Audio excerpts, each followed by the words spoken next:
yağışlığını, farkı yok görüştük değişliğini. Son baktı günlerden razı olalım.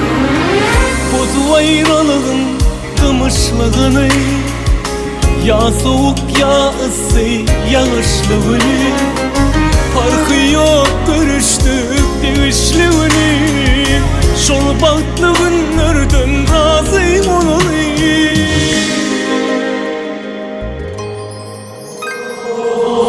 Boşardı uyduna tirkenekini, durmuştu Allah'a yerkenekini. Yürekler bir, yollar bir delekini, gel direkten razı olalım. Yürekler bir, yollar bir delekini, gel direkten razı olalım. Bozu ayrılığın kımışlığını, ya soğuk ya ısı yağışlığını, farkı yok görüştük değişliğini. Şol baktı günlerden razı olalım.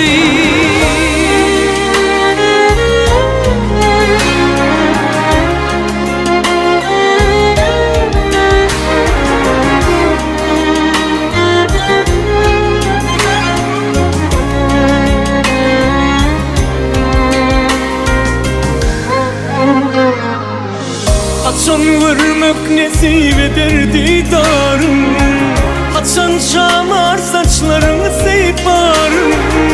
Şimdem yürürse seni yatlarım, söylen yüreklerden razı olalım.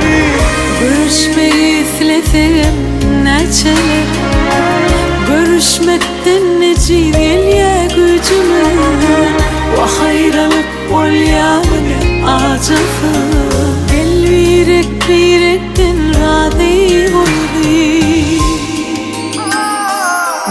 Bozu ayrılığın kımışlığını, ya soğuk ya ısı yağışlığını, farkı yok görüştük değişliğini.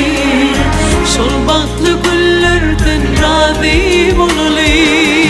Bozu ayrılığın kımışlığını, ya soğuk ya ısı yağışlığını, farkı yok görüştük